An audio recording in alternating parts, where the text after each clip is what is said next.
Sebelum masuk pada pembahasan ini, saya akan sedikit menceritakan Nabi Muhammad itu siapa, atau siapakah dia yang kita kenal. Beberapa orang mungkin belum mengetahui bahwa Nabi kita ini sebenarnya bukan orang Arab. Agak mengejutkan cerita ini bagi beberapa orang, tapi bagi ilmuwan tidak. Kenapa? Apa bedanya orang bodoh dengan ilmuwan? Ilmuwan ini pernah bodoh, betul Margono ya? Margono merasa tidak pernah, jadi dia merasa ilmuwan. Merasa telah sampai padahal bukan belum memulai, belum berbuat. Makanya dia diterima juga di kalangan orang-orang bodoh. Di banyak tempat pokoknya dia diterima pasti di kalangan orang bodoh itu. Beda dengan orang bodoh, dia belum pernah pinter. Logis ya, mantiki ya, betul ya Ustadz Mu'id ya. Orang pinter pasti pernah bodoh itu. Kata siapa? Abdurrahman Ibn Khaldun, ini seorang sejarawan.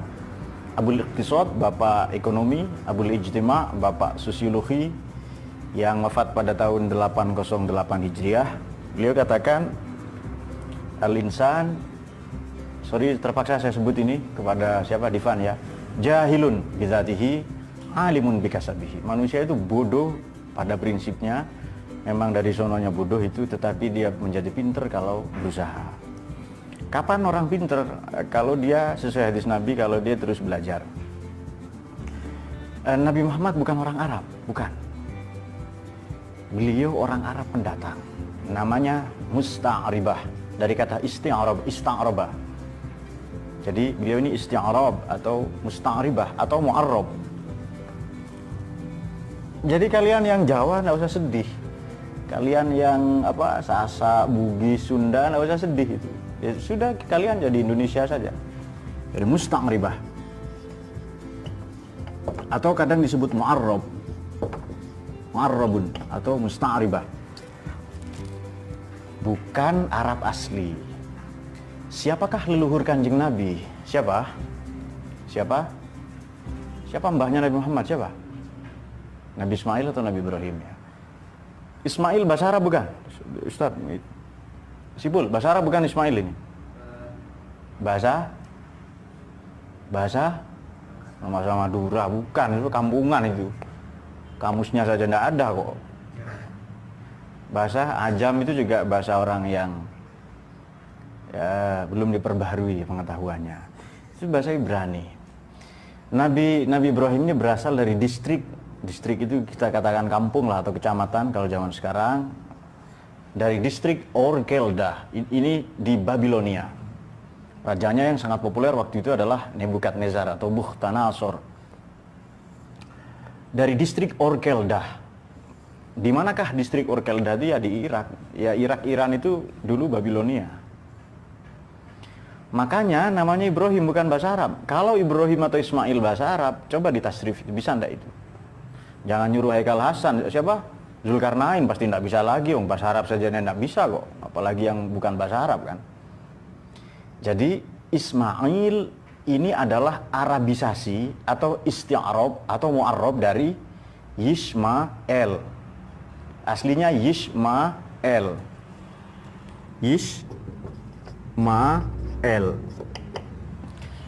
El ini Tuhan, artinya Elohim. Yishma diarabkan menjadi Yasma. Falah artinya apa? Yasma. Sami'a yas artinya apa? Mendengar. Jadi Ismail ini Arabisasi dari kata Yishmael, orang yang senantiasa mendengarkan Tuhan. El berarti Elohim. Beberapa tahun yang lalu saya ngajar perbandingan agama. Jadi saya cerita lengkap biasanya di buku Sejarah Tuhan, macam-macam lah ya, perkembangan bahasa dan sebagainya ya. Bukan orang Arab asli, bukan. Makanya pribadinya tidak seperti orang Arab. Kalau Anda mau tahu orang Arab seperti apa, mari kita buka surat At-Taubah. Ini orang Arab asli loh ya. Yang mabuk Arab apalagi, yang Arab KW ya. Ini Arab asli ini. Ada di surat At-Taubah ayat 97-98. Bismillahirrahmanirrahim. Al-a'rabu asyaddu kufran wa nifaqan wa ajdaru alla ya'lamu hudud ma anzalallahu ala rasulih wallahu alimun hakim. paling kafir, paling munafik. Arab itu. Bukan kata saya, kata Quran. Taubah 97. Mereka tidak mengetahui la ya'lamu hududa ma anzalallah, tidak tahu. Dan memang tidak peduli pada undang-undang, pada hukum Tuhan, enggak peduli itu. Ma anzalallahu ala rasulih, kepada yang diturunkan kepada nabi. Sebagian dari orang Arab gurun ya, sobat gurun itu, wa minal a'rabi may yattakhidhu ma yunfiqu maghraman wa yatarabbasu bikumud dawair. Mereka beranggapan kalau infak ini buang-buang duit, dan yatarabbasu bikumud dawair, menginginkan nabi celaka dan mati. Arab asli itu. Ya, paham ya? Jadi kalian tidak usah sedih itu. Tampangnya tidak kayak Arab, kemudian pakaian tidak Arab, tidak usah sedih, santai saja. Quran itu nilai, Islam itu nilai. Perintahnya hanya pakai menutup aurat, silahkan sesuaikan dengan kebudayaan masing-masing. Boleh triplek, boleh terpal, boleh karpet, boleh pakai genteng, kardus, silahkan. Tidak harus gamis itu. Gamis bagus kalau pakai sholat, kalau pakai demo ya enggak. Sudah paham sampai di sini ya? Jadi Kanjeng Nabi bukan orang Arab asli, bukan. Mari kita uji pernyataan ini apa benar atau tidak. Jangan langsung percaya. Filosof mereka tidak percaya sebelum membuktikan. Benar itu benar setelah dibuktikan. Baik, leluhurnya Kanjeng Nabi misalnya, namanya orang Arab jahiliyah ya waktu itu ya, tradisinya. Tapi leluhur mbah-mbahnya Kanjeng Nabi ini berbeda. Mereka semua para petualang. Jadi para traveler. Kadang disebut spasialis atau traveler, para petualang. Traveler ya. Misalnya mbahnya Nabi yang ke-6 kalau tidak salah, Muhammad bin Abdullah ya, bin Abdul Muttalib, bin Hashim, bin Abdi Manaf, bin Qusay, yang ke-5. Beliau disebut Qusay karena sering berpetualang. Kalau kita baca Barzanji itu nama aslinya Ismuhu Mujammi', nama aslinya Sayyid Mujammi', Tuan Mujammi'. Sumiya bi Qusayyin, ia dikasih nama Qusay, dijuluki Qusay litaqasihi, karena beliau sering berpetualangan ke banyak negara. Baik untuk kepentingan belajar, kemudian berdagang dan lain-lain. Nanti mbahnya Nabi yang ke-11 betul-betul memang ahli ekonomi, seorang ekonom, ahli perniagaan. Bin Qusay yang ke-5 tadi kan? Bin Qusay bin Kilab, bin Murrah, bin Ka'ab, bin Lu'ay, bin Ghalib, bin Fihr. Fihr ini julukannya Quraisy. Bahasa Arab kuno itu kursun artinya uang. Quraisy ahli di bidang uang, ahli di bidang perekonomian. Jadi kalau ustadz amatir pasti tidak paham ini. Apalagi ustadz YouTube ya yang tidak punya guru, tidak pernah mondok, tidak pernah belajar di mana-mana, tidak pernah di pesantren itu. Tahu-tahu langsung fatwa gara-gara bikin video YouTube 2 menit misalnya itu. Nah mereka, siapakah mereka? Mungkin seperti Arab gurun tadi itu. Al-a'rabu asyaddu kufra wa nifaqan, kemudian yajdaru Allah ya'lamu hududa ma anzalallahu ila rasulih, kemudian yatarabbasu bikumud dawair. Itu yang Arab gurun itu, Arab asli itu seperti itu. Maka tidak heran kalau watak-watak orang Arab itu seperti itu. Dan oleh karenanya Nabi diutus di sana. Apakah saya anti Arab? Saya cerita ini di beberapa tempat lalu dianggap anti Arab. Nama saya Arab, sama orang tua saya, mbah-mbah saya Arab semua. Yang mengkritik saya namanya Wahono. Ya kan? Namanya Wahono, namanya Rukiman itu, Markimin, dan namanya itu ya yang mengkritik saya itu. Yang bahasa Arab cuma tahunya akhi sama ukhti saja itu. Sama liko. Sama poligami. Nah, itu yang mereka tahu. Jadi Fihr itu Quraisy. Makanya Anda cari ya ayat yang menceritakan Arab, yang Arab gurun seperti tadi itu, Arab asli itu. Tapi kalau Quraisy, mbah-mbahnya Nabi pasti ceritanya baik. Bismillahirrahmanirrahim. Li'ilafi Quraisyin ilafihim rihlatasy syita'i was-shayf falya'budu rabb hadzal baitil ladzi at'amahum min ju'in wa amanahum min khauf. Li'ilafi Quraisyin, oleh karena bangsa Quraisy. Lalu Quraisy ini menjadi klan. Yang ahli di bidang perekonomian. Nama aslinya Fihrun. Nama aslinya Quraisy itu Fihr. Disebut Quraisy karena dia ahli di bidang kurs. Jadi kurs ini bukan bahasa Inggris, bahasa Arab, kurs itu. Maksud saya begini, saya bisa bacakan banyak hadis bahwa Arab dengan non-Arab sama. Yang membedakan dia bertakwa atau tidak, itu dia. Dan itu sesuai ayat Quran. Apa orang bukan Arab bisa jadi ilmuwan? Banyak ahli hadis itu. Ahli hadis itu bahkan bukan cucunya Nabi. Anda tahu Imam Bukhari dari mana? Bi Abdullah Ahmad bin Ismail bin Ibrahim bin Bardisbah al-Bukhari. Orang mana? Justru orang Soviet. Pecahan. Sekarang yang makamnya ditemukan oleh Bung Karno waktu itu. Kalau Anda baca ahli hadis Bukhari, Muslim, Tirmidzi, Nasai, Ibnu Majah, Daruqutni, Ahmad, Abu Dawud, Ad-Dailami, At-Tabrani yang ngarang Mu'jam itu, Mu'jam Al-Kubra itu, Al-Kabir. Banyak diantara mereka bahkan memang bukan orang Arab. Failasuf, para sufi itu banyak bukan orang Arab. Artinya Arab atau tidak itu sama saja. Kalau tidak belajar ya bodoh, itu sesimpel itu, sesederhana itu. Jadi Falahuddin, misalnya Falah ya, yang ditulis Palahuddin misalnya, seperti nama-nama di abad pertengahan, Paladins ya, di abad kegelapan Eropa lah, yang kemudian nyasar sampai di mana? Di Bogor ya, kegelapan di sana itu. Kalau Margono memang dia dan sekitarnya gelap, bahkan begitu Margono pergi terang, gitu ya. Kampungnya Margono pergi terang. Jadi memang ketika Margono ada, ayam-ayam, ternak-ternak, binatang semua dijaga oleh penduduk sekitar. Betul ya? Betul itu. Karena merasa tidak aman. Sebenarnya tidak ada Margono tetap dijaga karena memang binatang ternak itu, al-bahaim ya. Karena bangsa Quraisy ini sering melakukan rihlah, perjalanan, kalau musim dingin Syita ke selatan, Ethiopia ke Yaman, kalau Soif ke utara, Mesir sampai ke Eropa, Romawi Timur ya, Maroko, Maghrib dan lain-lain. Maka mereka yang punya banyak uang, mereka yang begawan-begawan ekonomi, oleh Allah diminta untuk diperintahkan menyembah. Falya'budu rabb hadzal bait. Ayo sembahlah. Kalau orang-orang yang punya pengaruh, elit lah ya, baik elit politik, elit ekonomi, elit kebudayaan, dia sudah ya'budu rabb hadzal bait, menyembah Tuhan yang sama, pemilik Ka'bah itu, nanti diikuti oleh orang awam. Jadi dakwah itu yang efektif sebenarnya kepada mereka yang punya pengaruh. Itu dakwah yang efektif itu. Dan Tuhan di sana digambarkan sebagai Tuhan yang sangat punya kepedulian pada ekonomi, yakni allazi at'amahu min ju', yang ngasih makan dari kelaparan. Kan Tuhan peduli pada kemakmuran dan kesejahteraan. Amanah min khauf, baru nanti keamanan, baru stabilitas politik, baru konstelasi kebudayaan dan lain-lain. Nah, itu juga beberapa bukti bahwa jadi mbahnya Nabi ini petualang, di samping juga ekonom. Kemudian Sayyid Abdul Muthalib itu takmir masjid.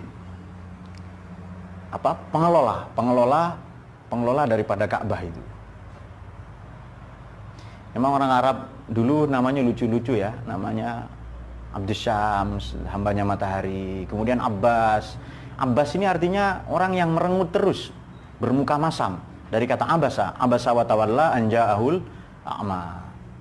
Jadi ketika Sayyid Abdul Muthalib, ketika istrinya hamil, siapa nama istrinya? Tentu saja Bu Thalib ya, Bu Thalib itu Ibu Thalib, istrinya hamil. Sayyid Abdul Muthalib ini cemas dengan segala bentuk ketidakadilan, penindasan. Lantas apalagi itu paliknya Nabi ya, paman daripada baginda Nabi. Kemudian cemas dengan mereka yang menyembah berhala dan lain-lain, maka bermuka masam. Orang yang merengut terus, Abbas artinya merengut itu.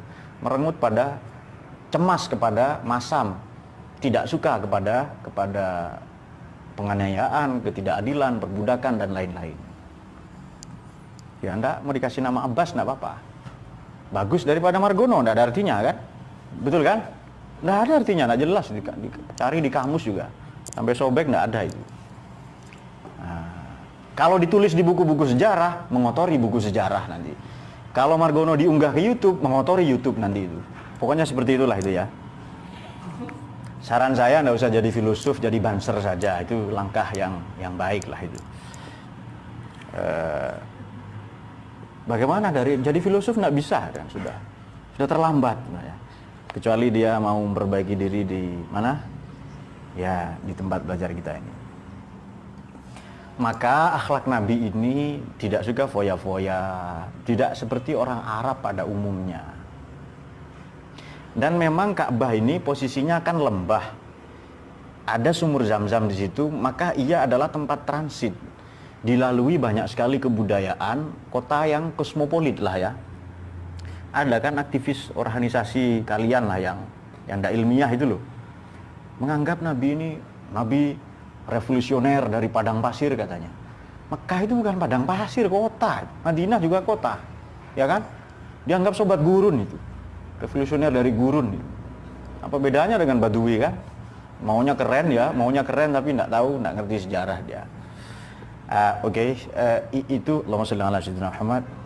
Nah, itu beberapa latar belakang. Makanya karakteristik syakhsiyah ya, personality daripada baginda Nabi ini jauh berbeda dengan orang Arab pada umumnya. Beliau lebih senang berpuasa, mengasingkan diri, bersemedi ya. Kemudian nyepi, berkholwat di Gua Hira. Ini membuktikan bahwa tidak sama dengan orang Arab beliau itu. Coba analogi saya begini, saya hijrah ke Kalimantan.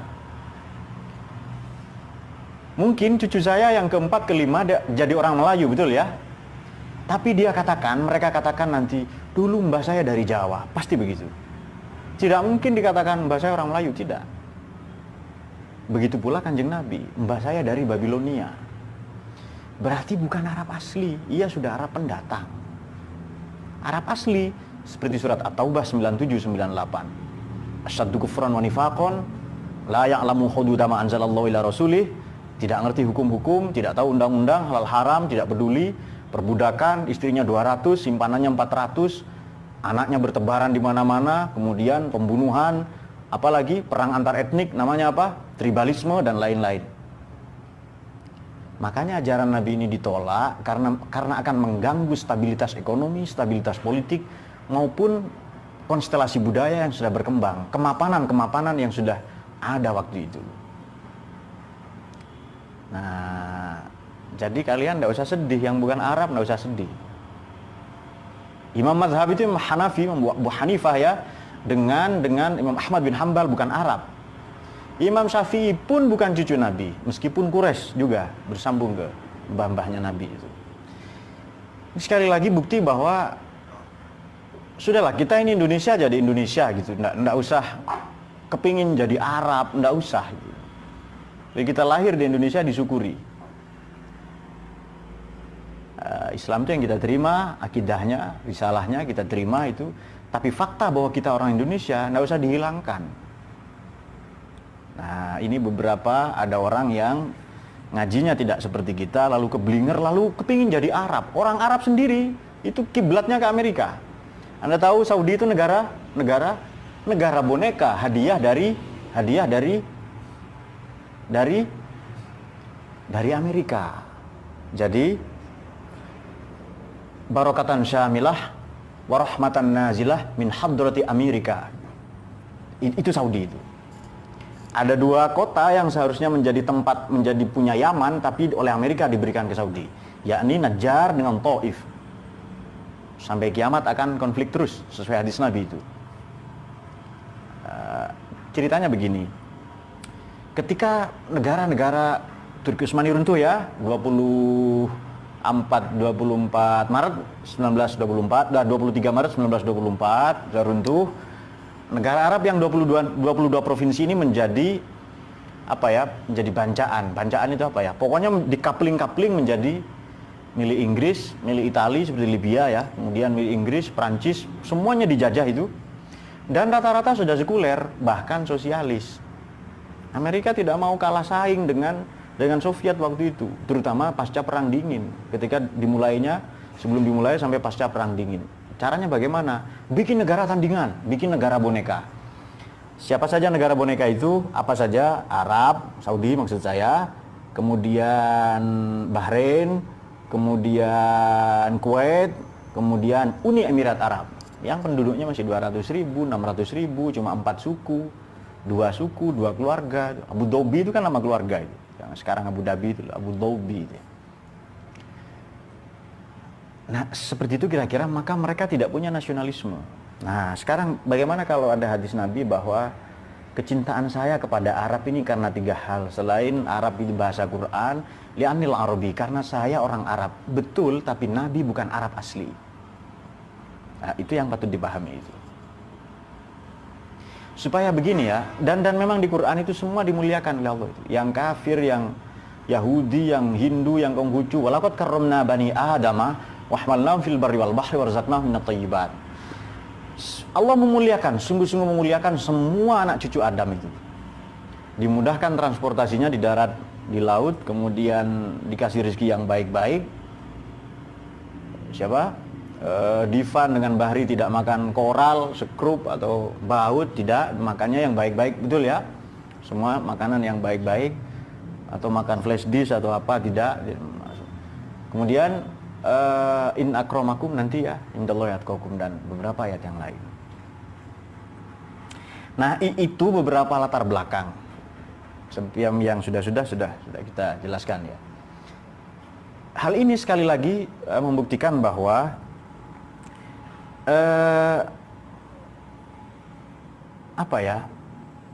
tidak patut kita ini memiliki ta'assub ya. Ya, fanatisme boleh dalam hal apa dulu. Sebab begini, di banyak tempat suku ya, salah satu suku yang rasis itu adalah bangsa Arab. Itu sangat rasis itu. Merasa dirinya lebih mulia, lebih hebat. Banyak TKW disiksa ya. TKW berangkat pulang TKO itu sudah punya anak 2 langsung itu. Itu berapa kebiasaan mereka. Nah, jadi sekali lagi ini membuktikan bahwa kita berasal dari manapun tidak penting ya. Fakta yang tidak bisa kita tolak adalah kita orang Indonesia, itu fakta itu. Kita suku apa itu tidak terlalu penting. Yang penting adalah bagaimana kita punya kontribusi untuk agama, untuk negara.